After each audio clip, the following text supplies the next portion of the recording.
მოგესალმებით მეგობრებო. დრო არის ვისაუბროთ საკმაოდ მნიშვნელოვან საკითხებზე, რაც ხდება ჩვენს ირგვლივ ასტროლოგიურად. და მოვასწარი მოკლედ ღამის 12-ს გადაცდა, უკვე 21 ივლისია, მაგრამ ვასწრებთ ესე იგი ამ თემაზე საუბარს მეგობრებო. საქმე იმაშია, რომ 21 ივნისი არის მზებუდობის დღესასწაული და ეს იქნება ყველაზე გრძელი დღე და მოკლე ღამე, ხო? ზოგადად ითვლება, რომ ამ დღეს მზის ენერგიები არის უფრო გააქტიურებული, შესაბამისად მზის ენერგიები რას გვაძლევს? ეს არის რა, ჩვენი ეგო, ჩვენი ცნობიერი, ჩვენი შემოქმედებითი საწყისები, ხო? ამიტომ რაღაცა პიროვნული ჩვენი ტალანტების წინ წამოწევა, განვითარება, მანიფესტირება იმისა, რომ უფრო მეტი წყალობა გქონდეს ცხოვრებაში ჩვენ პიროვნულად, ხო? ეს ყველაფერი შეიძლება მოხდეს 21 ივნისს. ანუ ღამის 12 საათამდე, ხო? ანუ 21 ივნისი მთლიანად ეს მთელი დღე და მთელი ღამე გექნებათ იმისთვის, ღამის 12 საათამდე სანამ 22 არ დადგა, გექნებათ დრო იმისთვის, რომ სხვადასხვა სახის ენერგეტიკული პრაქტიკები ჩაატაროთ. იმისთვის, რომ უფრო გაიწმინდოს და რაღაც დაიმუხტოთ მზის ენერგიებით მეგობრებო. და მზის ენერგიები ძალიან საკრალურია თავისი არსით. იმიტომ რომ მზე არის კავშირში მეგობრებო. ჩვენს სასიცოცხლო ენერგიებთანაც, ხო, მზე გვაძლევს სასიცოცხლო მუხტს. ზოგადად ეს ასე არის და მე კონსულტაციაზეც ვამბობ ხოლმე ზოგადად იქ მზის ანთება როგორ ხდება, თქვენი ზოდიაქოს ნიშნის მდებარეობის მიხედვით, ხო, ანუ მზე რა ნიშანშიც გაქვთ, როგორ შეიძლება თქვენი პიროვნული ენერგიები გამოიყენოთ ამაზე ყველაფერზე საუბრობ ხოლმე ხა ვინც დამყოფია ჩემთან კონსულტაციაზე იცით. რომ ამით ვიწყებთ საერთოდ ეს კლასიკაა, რომ მზის ახსნით ვიწყებთ, ხო? იმიტომ რომ ეს არის ცენტრალური პლანეტა და რა თქმა უნდა მზე უნდა აიხსნას, ხო? ანუ ეს არის ერთგვარი საძირკველი, ეს არის რაღაცა საფუძველი თქვენი რაღაცა პირადი რუკისა.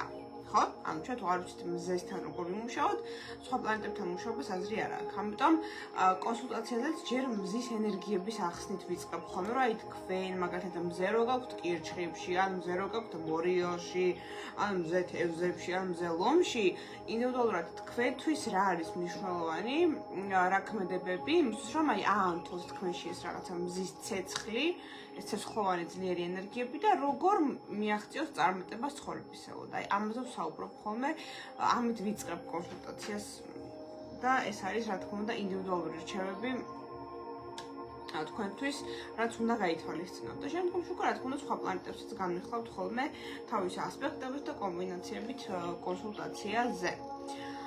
ამიტომ მზეს აქვს თავისი საკრალური მნიშვნელობა, მზე გვაძლევს სიცოცხლეს, ენერგიას, D-ვიტამინს და ბევრ სხვა კარგ რამეს, ხო? ამიტომ მზე რომ არ ანათებდეს, ხო ღმერთმა დაგვიფაროს, რა თქმა უნდა ჩვენ ვერ ვიარსებებთ, იმიტომ რომ მზის შუქი, მზის ენერგია არის სიცოცხლისთვის აუცილებელი მეგობრებო კომპონენტი. ამაში მეცნიერებიც დამეთანხმებიან, ხო? არა მხოლოდ ეზოთერიკოსები, ხო და ასტროლოგები. ამიტომ მზის ენერგიებთან მუშაობა არის ძალიან მნიშვნელოვანი და ეს ზუსტად ეს მზებუდობის დღე რო გვაქვს 21 ივნისი, არის მნიშვნელოვანი რომ ვიმუშაოთ ჩვენს მზის ენერგიებზე, ხო? თუ ისიც თქვენი პირადი რუკა. ხო, ძალიან კარგია ეს, იმიტომ რომ ისიც მზე რა ნიშანში გაქვთ, თუ დაბადების საათით იცით დავუშვათ, იცით მზე რომელ სახლშია ასტროლოგიურში, ხო? ხა მეხუთე სახლში თუ გაქვთ, რა თქმა უნდა, ლომური ენერგიებია, მერვე სახლში მორიელის ენერგიები და მერვე სახლს თავისი სპეციფიკა აქვს და ასე შემდეგ. ანუ კარგი არის რომ ეს დღე მოარგოთ თქვენს ნატალურ რუკას. ანუ რომ იცით რომ მე რა მზის მდებარეობა მაქვს, რა მზის ასპექტები და როგორ შეიძლება ეს მე გამოვიყენო, ხო? ამ ერთი წლის განმავლობაში შემდეგ მზებუდობამდე, ხო, შემდეგ წლის მზებუდობამდე რა ცვლილებები მოვიზიდო, როგორ სახის მანიფესტაცია გავაკეთო, როგორ ვიმუშაო ჩემს ჩაკრებზე, ჩემს ენერგეტიკაზე. ყველაფერს გვეუბნება პირადი რუკა რეალურად. ამიტომ აუცილებელი და მე ყოველთვის ვამბობ, რომ უნდა იცოდეთ თქვენი პირადი რუკა. ეს არის საბაზისო რამ. ეს არის ბაზა. და თუ არ იცით თქვენი პირადი რუკა, არ ვიცი. ძალიან გაგიჭირდებათ ცხოვრებაში, იმიტომ რომ ფაქტობრივად რაღაცა ინსტინქტებით და იმპულსებით იცხოვრებთ და არა გააზრებულად. ეხლა ვინც იცის პირადი რუკა, ის გააზრებულად იღებს გადაწყვეტილებას, რომ იცის ახლა მე ასეთი კარმული მისია მაქვს, მე ასეთი პლანეტების განლაგება მაქვს, მე ასეთი ასპექტები მაქვს, მე ამაზე მაქვს სამუშაო, აქედან მომდის ფინანსები, ეს მიბლოკავს ფინანსებს, მოკლედ უკვე გააზრებული სქემა გაქვთ გონებაში, რა უნდა გააკეთოთ და რა არ უნდა გააკეთოთ იმისთვის, რომ იყოთ წარმატებული ცხოვრებაში. აჰა, всё. იმედია ჩემი ხმა ისმის, ხო, დამიწერეთ. რაღაც notification მოვიდა უცბად ბევრი და გაჭედა ეკრანმა. დამიწერეთ ხო ჩანვარ.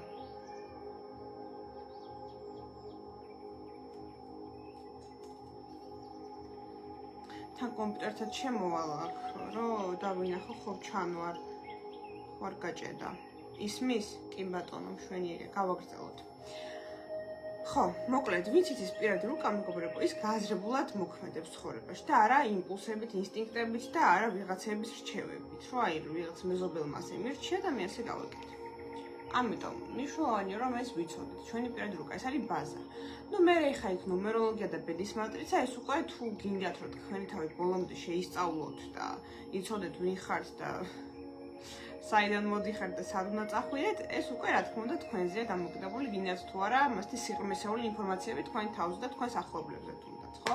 ან თუ ურთიერთობაში ხართ თქვენს პარტნიორს და თქვენს ურთიერთობაზე ამ პარტნიორთან, ხო? რა თქმა უნდა ეს უკვე თქვენზე არის დამოკიდებული. მოკლედ 21 ივნისს რა გავაკეთოთ? ძალიან კარგია ის რომ გახვიდეთ გარეთ, დაიმუხტოთ მზის ენერგიებით, იმიტომ რომ მზებუდობა არის და როგორც უკვე გითხარით, ეს არის საკრალური დღე, ხო? როდესაც მზის ენერგიები არის განსაკუთრებით გააქტიურებული, თუ იცით თქვენი მზის მდებარეობა, გეცოდინებათ რა უნდა გააკეთოთ. ხო, ეხლა ვისაც მზე ლომში აქვს იმას რაღაც გარკვეული ქმედებები აქვს, რაც უნდა გააკეთოს, ვისაც მზე თევზებში გარკვეული ქმედებები, მზე მერწყულმა სხვა რაღაც უნდა გააკეთოს და ასე შემდეგ. ამიტომ ეს მზის ანთების პროგრამა, მე ამას განვიხილავ ხოლმე ყოველთვის კონსულტაციაზე. ამიტომ ვისაც აინტერესებს თავისი არა მხოლოდ მზე, მთლიანად პირადი რუკა რო გაიგოს და თუნდაც ბედის მატრიცა და ვისაც კითხვები აქვს, საერთოდ ვინ არის და საიდან მოვიდა და სად მიდის, რა თქმა უნდა კონსულტაციაზე შეიძლება ამის განხილვა მეგობრებო. ამიტომ მნიშვნელოვანია აქ რომ თქვენი ნიშნის ენერგიებზე იმუშაოთ, ხო? ამ შემთხვევაში ხლა მზემშულდოსანს რა შეიძლება მოუნდეს ხა მოგზაურობა რა თქმა უნდა თავის რაღაცა რწმენები ფილოსოფია მოაწყვება თავისი იდეოლოგია და ასე შემდეგ ხა მზელომს რა მოუნდება უფრო რომ რაღაცა თვითგამოხატვა ქონდეს და ასე შემდეგ და ესეც მნიშვნელოვანია რომ გავითვალისწინოთ ხო რომ აი რა მზის მდებარეობა გაქვს და რომელ სახში გაქვს და როგორი ასპექტირება აქვს ამას ხო ამასაც იქნება გავლენა ანუ ამასაც იქნება გავლენა ხო სერიოზული გავლენა შემდგომში იმაზე თუ რა უნდა გააკეთოთ ინდივიდუალურად თქვენ ხო მე თან კითხვებს ნახავ თქვენსას კომპიუტერით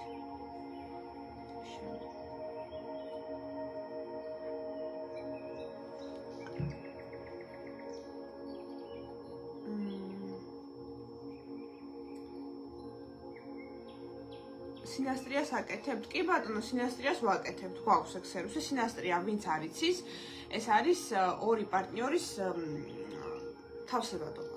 სინასტრია შეიძლება იყოს როგორც სასიყვარულო, ანუ სასიყვარულო თავსებადობა გამოიცვლება, ასევე ბიზნეს სინასტრია, ანუ ბიზნესში რამდენი თავსებადები არიან ადამიანები, ხო? ანუ გვაქვს, რა თქმა უნდა, ეგ სერვისი. კი ბატონო. სინასტრია შეიძლება იყოს ორი ფორმატით. პირველი ეს არის ვიდეო ჩანაწერის სახით რო იგზავნება და მეორე არის წერილობით ვერსია გაშიფრვა თქვენი სინასტრიის. და სინასტრია თავის მხრივ კონსულტაციაზეც განიხილება ხოლმე.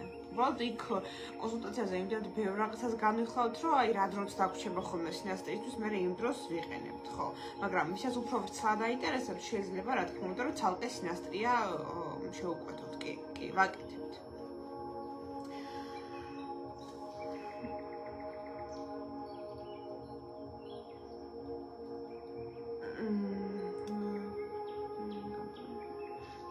ელეგანტურად გამოყვები, მადლობა.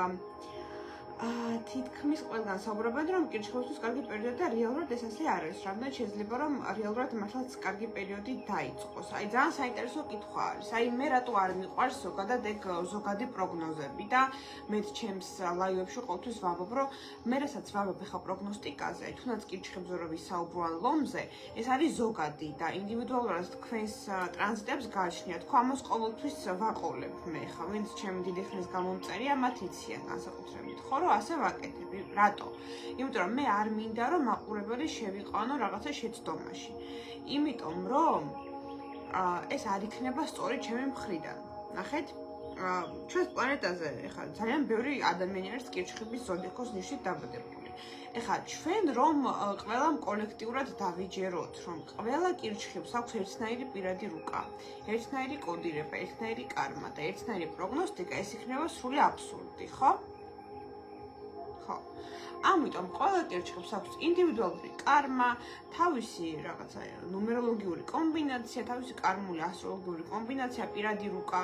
ამიტომ გვჭირდება რომ განვასხვაოთ, რომ ინდივიდუალურად თქვენთვის როგორი არის ეს რეინკარნაცია, ეს ცხოვრება მთლიანობაში, რა უნდა გაიაროთ, რას გადიხართ და რა არის მოსალოდნელი და როგორი პროგნოსტიკა გაქვთ, აუცილებელია პირადი რუკის ცოდნა. ამიტომ ნახეთ, როცა ამბობენ რომ კირჩხიბისთვის კარგი პერიოდია, ეგ არის ითვალისწინებენ იმ ფაქტს, რომ ადამიანებს უნდა აუხსნა, რომ როგორი კირჩხიბებისთვის, ტიპიურზე ტიპიური კირჩხიბებისთვის, რაც ძალიან იშვიათია რეალურად. აი შეიძლება 10% იყოს მარტო კირჩხიბებიდან ტიპიური კირჩხიბი. აი ტიპიურში რა ზოგადად ხა 3-4 პლანეტარული კირჩხიბში აქვს ადამიანის პირად რუკაში, ხო? ეს არის ტიპიური. ეს არის იშვიათობა რეალურად, იმიტომ რომ შეიძლება საერთოდ ყველანაირი ნიშნების გავლენა იყოს, იქ რაღაცა ცეცხლის სტიქიის გავლენა, ჰაერის, მიწის და არ იყოს ტიპიური კირჩხიბი, ხო? ამიტომ აქ მნიშვნელოვანია ვთქვათ, რომ თქვენთვის რო გაიგოთ როგორი პერიოდია, უნდა იცოდეთ თქვენი პირადი რუკა. საჭიროა პირადი რუკის კონსულტირება და პროგნოსტიკა. პროგნოსტიკა ცალკე ითვლება რეალურად ტრანზიტების მეშვეობით, ხო? ამიტომ იმისთვის რომ გავიგოთ კონკრეტულად თქვენთვის როგორი პერიოდია, არა თქვენთვის როგორც კირჩხიბისთვის, არამედ თქვენთვის როგორც პიროვნებისთვის, ხო? იმიტომ რომ თქვენ არ იქნებით მარტო კირჩხიბი, თქვენ იქნებით იქ რაღაცა შეზავებული სხვადასხვა ნიშნები. ეს ასეა. ამიტომ საჭირო არის რომ ვიცოდეთ თქვენი პირადი რუკა და უფრო ცლად გაგცემთ მე ამ კითხვაზე პასუხს. და ეს მნიშვნელოვანი კითხვა არის და შენიშვნა, იმიტომ რომ ეს ზოგადი პროგნოზები რო არის ხოლმე და ინტერნეტშიც ბევრი რაღაცა სისულელეს დებენ, რომ აი ყველა ლომისთვის ეხა გამდიდრების პერიოდია და რაღაცა ეს გააკეთეთ და წყალი ავსეთ და ჩაიხედეთ და გაიღიმეთ და საოცრებებს რო დებენ ხოლმე. მე ყოველთვის ვამბობ, რომ ეგეთ რაღაცებს ნუ დაუჯერებთ, იმიტომ რომ ეს არის უმეტეს შემთხვევაში რაღაც მარკეტინგული ხრიკია, რომ უბრალოდ რაღაცა გვერდებმა დაიწერონ ქულები და მე ბევრი გადაზიარება ქონდეს და ბევრი რეაქტი და ვიღაცებმა დაიჯერონ და ეს არის ტყუილი, თრუ ინფორმაცია. ამიტომ ჩემი მიზანი რა არის ხა ამ გვერდზე რეალურად, ხო? რომ თქვენ განგანათლოთ და იცოდეთ ზუსტი ასტროლოგია, სწორი ასტროლოგია, ისეთი რაღაცა მართლა ყვითელი პრესის ასტროლოგია კი არა, სისულელები რო წერია ხოლმე რაღაც ჟურნალებში. არამედ ნამდვილი ასტროლოგია რა არის მეცნიერული და როგორ შეიძლება თქვენ თვითონაც ისწავლოთ მე თქვენი რუკის გამოთვლა, თქვენ თავზე პროგნოსტიკის ნახვა. მოკლედ ეს არის ჩემი მიზანი, რომ მაქსიმალურად დაგაკვალიანოთ ყველა ჩემი მაყურებელი, რომ არ გაებათ მახეში ამ რაღაცა სრულ ინფორმაციების, იმიტომ რომ იმდენი სისულელე იდება მეგობრებო ინტერნეტში, განსაკუთრებით გააბანძეს უკვე ეს ასტროლოგია, ისეთ სისულელეებს წერენ და ვიღაცები ლაპარაკობენ ამ სისულელეებს კიდე. თავდაჯერებული მზერით. ნუ არ ვიცი, აი საშინელება ხდება ამ სფეროში. მართლა რა, აი არ ვიცი, რატო აკეთებენ ამას, არ ვიცი. ჩემი რაღაც მოსაზრებები მაქვს, მაგრამ აქ არ ვიტყვი, არ გავაჟღერებ. მოკლედ, თვითონ სფერო არის ძალიან გაბანძებული ამის გამო, რომ ამდენი სრულ ინფორმაცია ვრცელდება. ძალიან. და მართლაც გული მისკდება. ნამდვილად.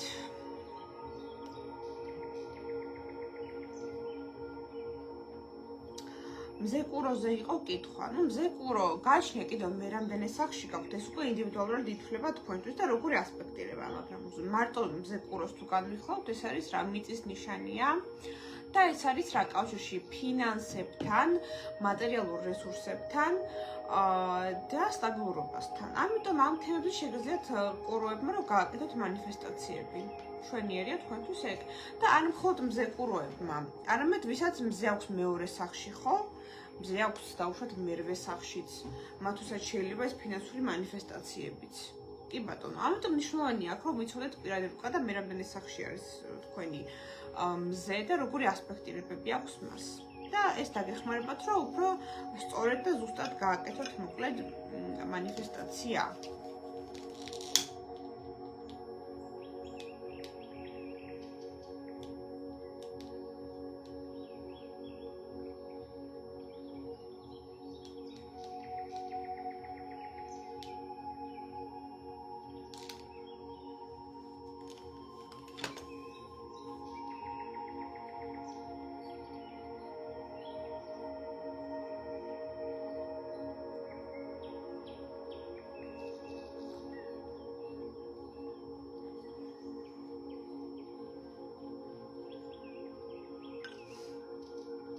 პალო სანტო არის გადარჩენილი ჩვეულებრივად და რატო? ჩემი კატა გიждდება ამ პალო სანტოზე, აი ჩაიდებს ხოლმე პირში და ღეჭავს. რამდენჯერ გამოვაცალი ხოლმე რომ გაანებე თავი, მოკლედ არ ვიცი რატო. აჰა, იმედია ხმა ისმის ჩემი. მოკლედ ჩემს კატას აქვს ფეტიში პალო სანტოს და სულ ვუმალავ ხოლმე რომ კიდე არ დაღეჭოს. და გადარჩენილია პალო სანტო.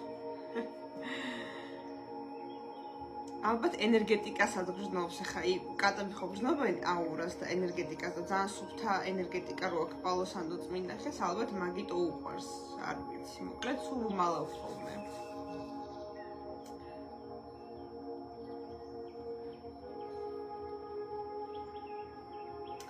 ეს იყო ის მნიშვნელოვანი ინფორმაცია მეგობრებო რაც მინდოდა რომ მე თქვა თქვენთვის ეს არის ძალიან ისეთი მნიშვნელოვანი დღე და ამიტომ არ გამოტოვოთ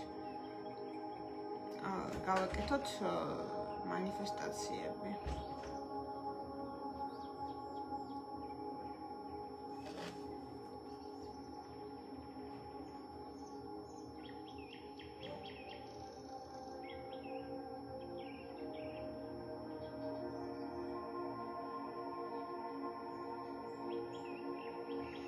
ეს არის მნიშვნელოვანი რომ ახლა გავაკეთოთ მანიფესტაციები. და ზუსტადაც მზე შევიდა უკვე კირჩხიბში და ეხლა დაიწყო კირჩხიბების პერიოდი რეალურად. არ ვიცი, სად წაიკითხეთ, რომ კირჩხიბისთვის კაი პერიოდია, პირიქით, ენერგიის დაქვეითების პერიოდი ქონდა ამ ნიშანს ბოლო 1 თვე. მე ამაზე ვლაპარაკობდი წინა ჩემს ლაივებშიც. ხო, მოკლედ, ეხლა დაიწყო ზუსტად ეს კირჩხიბის პერიოდი და რა თქმა უნდა, კირჩხიბი მორიელი თევზია. აი ეს სამი ნიშანი იქნება ეხლა აქტიური, იმიტომ რომ მზე შედის უკვე შევიდა პრინციპში წყლის სტიქიაში. და ვისთვის არის ენერგიის დაქვეითების პერიოდი უკვე დღეიდან, ეს არის თხის რქა და ლომი.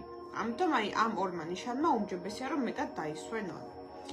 ვინც ახლა შემოხვედით მეგობრებო, საუბრობთ მზებუდობაზე 21 ივნისს როგორ შევხვდეთ, როგორ გამოვიყენოთ აი ამ საკრალური დღის ენერგიები და არ გამოტოვოთ მეგობრებო ნამდვილად მანიფესტაციები და გარკვეული სახის ლოცვები და თუნდაც წმენდითი რიტუალები ამ დღეს.